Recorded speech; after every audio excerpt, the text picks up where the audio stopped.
Madame, Monsieur, CAN Cameroun 2021, jour J-13, les éléphants en mode préparation dès aujourd'hui en Arabie Saoudite. Bienvenue à tous, vous êtes à la matinale des sports et c'est sur Radio Côte d'Ivoire, numéro 1 sur l'info et le sport. Et ce sera vendredi avec Ange Assoukrou Alain, mesdames, messieurs, mais pour l'heure... Nous avons un sujet pour vous et celui retenu ce jour est le suivant. CAN Cameroun 2021, la sélection nationale de Côte d'Ivoire entame sa préparation aujourd'hui, 27 décembre en Arabie Saoudite, avec 28 éléphants convoqués par Patrice Baumel. Une préliste marquée par les absences de Seko Fofana, milieu de terrain du Racing Club de Lens en France, Wilfried de Sengo, défenseur de Torino en Série A italienne, mais la présence de Geoffroy Sérédier, ensuite Jean-Daniel Akpa-Accro. Quel commentaire vous inspire une telle préliste, mesdames, messieurs? Je vous attends donc au 27 20 21 44 48, 27 20 24 27 87. Avant moi, vous parlerez avec Franck Nguessan, Alain Mou ou encore Aïssata Koulibaly. Et lui, famille André, se charge de me permettre de parler avec vous. Yopougon nous ouvre ses bras avec Pierre Gogoua. Bonjour. Bonjour. Oui, s'il vous plaît, est-ce que vous pouvez vous éloigner de votre poste de radio? Ça nous permettra de mieux échanger ce matin. Nous profitons de ce moment de carence pour saluer Marius Sagueyi depuis Bouna. Bonjour. Alors, monsieur Fernand Kouakou, moi c'est Perrier Gogoua. Hein. Ah, Perrier Gogoua. Toutes nos excuses. Comme la personne Perrier. Oui, toutes nos excuses. Je suis avec tous les l'équipe nationale là. D'accord. Donc, j'ai un compte aussi. D'accord. Fernand Kouakou, oui. J'aimerais que ne mettez pas toute la pression sur notre entraîneur. D'accord. Et les gens qu'il a convoqués, c'est déjà des gens qui sont diables, prêts à partir et combattre pour nous. Hein? Oui. Donc, il ne voulait pas qu'on mette trop de pression sur lui. D'accord. Et c'est qu'on ira pour faire une bonne campagne. C'est bien noté. Est-ce que vous m'entendez bien? Nous vous entendons parfaitement, monsieur Perrier Gogoua depuis Yopougon. Okay, allez, merci. Donc, merci. Et très très bonne journée. Allez, c'est son avis et c'est normal. Il fait partie aussi de l'encadrement technique de nos sélections nationales. Pour lui, il ne faudra pas mettre de pression sur le sélectionneur national. Il n'y a pas de pression. Les Ivoiriens se prononcent simplement. Marius Agueyi depuis Bouna, bonjour. Bonjour, monsieur Fernand Kouakou. Nous vous écoutons. Oui, par rapport au sujet. À ces joueurs-là qui viennent d'être cités, qui oui. ne font pas partie de la liste, nous ne devons pas faire de cela comme un sujet de négligence où il n'y a pas de problème parce que nous avons des joueurs de qualité qui sont déjà convoqués. Je crois que les 28 joueurs sont de bonne qualité. Donc, on ne va pas faire de cela, ces absents, on ne doit pas faire de cela comme un sujet de D'accord. Donc, il n'y a pas de problème parce que ceux-là, ils peuvent faire l'affaire. Et j'ai foi que cette CAN-là, nous l'aurons. Nous allons la protéger. Merci. Allez, très bonne journée à vous et puis restez à l'écoute du programme de Radio Côte d'Ivoire numéro 1 sur l'info et le sport. Mesdames, messieurs, le temps donc d'avoir un autre auditeur, Zorobi Delmas. Il est à Oumé. Bonjour. Oui, bonjour, Fernand Kouakou. Allez, il est en pays Gagou, ça fait plaisir de le retrouver juste après. Donc, Kokumbo, nous vous écoutons. Alors, comme je dis, oui. Il ne faudrait pas qu'on mette la pression sur les jeunes gens. D'accord. Oui, parce qu'ils sont déjà matures. Nous sommes d'abord même en qualification en Coupe d'Afrique. La Côte d'Ivoire pour participer. Et vraiment, il faudrait qu'on laisse les enfants tranquilles. Il faut qu'on prie pour eux. Voilà, parce que cette fois-ci, il ne faudrait pas qu'on les supporte à rendre dispersés pour dire non, c'est comme ça. Tous les joueurs qui sont là, c'est des bons joueurs. D'accord. C'est des grands joueurs. Il faudrait qu'on les laisse faire ce qu'ils peuvent faire. D'accord. Voilà, c'est ce que j'ai voulu ajouter ce matin. Merci à vous et puis surtout, très bonne journée à l'écoute des programmes de Radio Côte d'Ivoire. Prenons la direction de Boaké. Nous sommes dans le Béquet, monsieur Fofana Média. Bonjour. Bonjour, Sado. Bien, allez, dites-nous, monsieur Fofana Média, comment vous réagissez devant cette préliste de 28 joueurs avec des absences et aussi des présences peut-être qui peuvent... Voilà. Bonjour, autrement dit, le sujet qu'ils ont abordé aujourd'hui, là, c'est bon, mais le seul truc qui me fait mal un peu, là.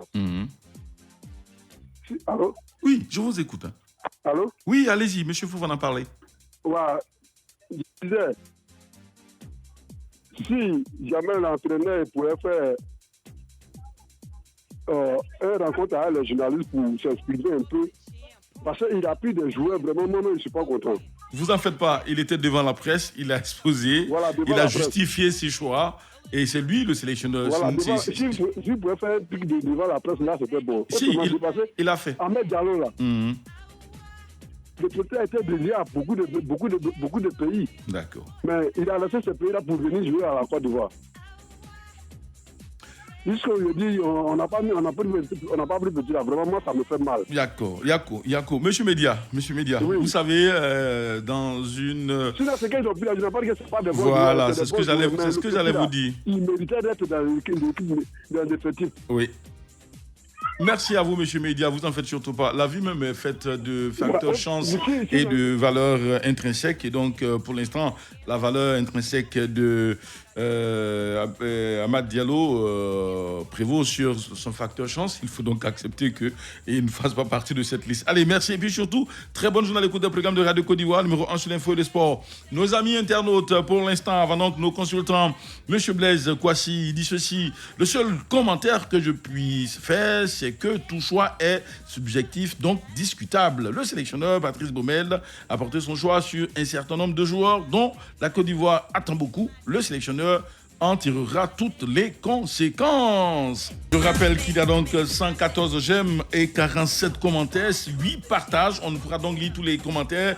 On essaie donc de lire les quelques-uns pour résumer. Monsieur Ndri Chossas, il dit ceci, le cas de Seko Fofana est donc déjà classé puisque lui-même a décidé de se concentrer sur son club. Par contre, l'absence de Fousseni est décevante. Lui qui a joué tous les matchs en Égypte, il connaît les stades africains, Akpa, Accro et Boli. Yohan, je pense que c'est de la camaraderie, sinon ils n'ont pas leur place en sélection. Par ailleurs, c'est une sélection. Baumel doit donc arriver à ressortir un groupe solide qui est collectif, vu que ce sont des pros.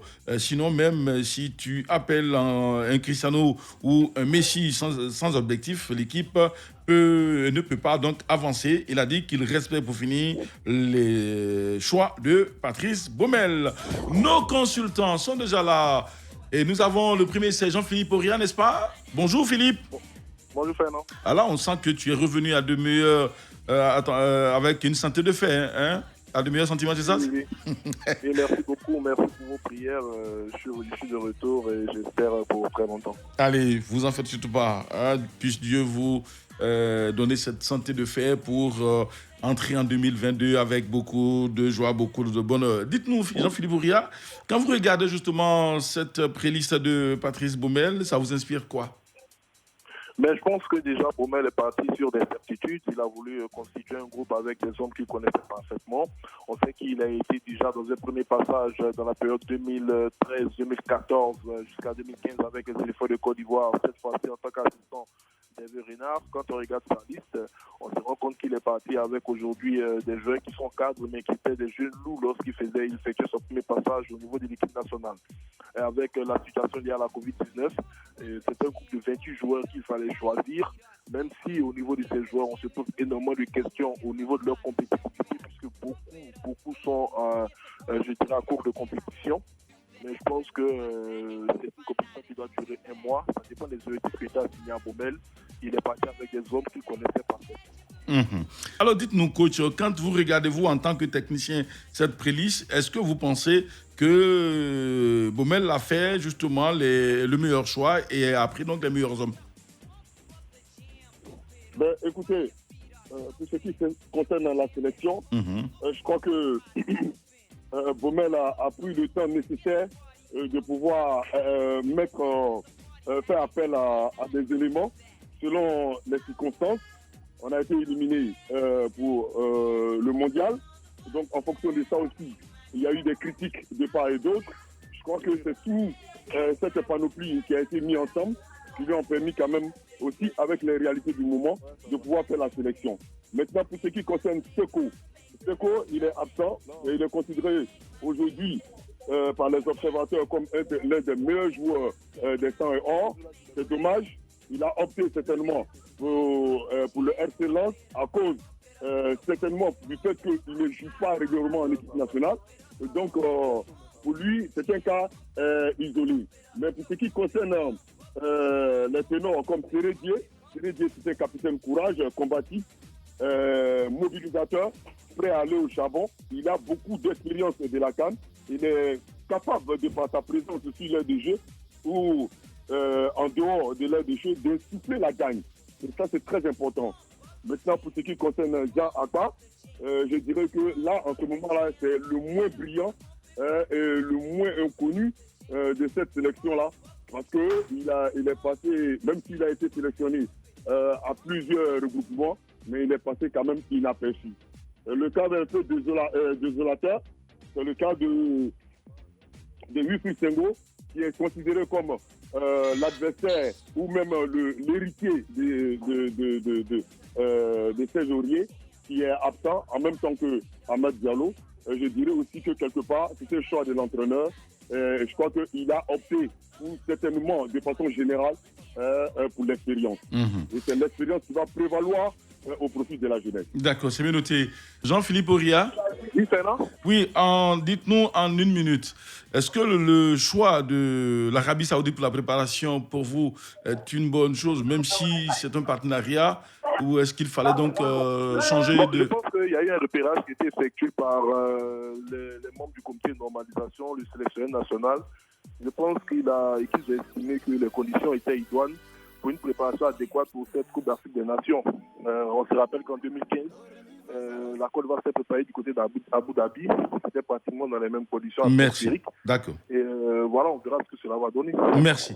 Allez, merci, on s'arrête là pour aujourd'hui. Et Martha Kissi arrive pour les informations. Allez, portez-vous bien. Radio Côte d'Ivoire, Abidjan, 88.fm.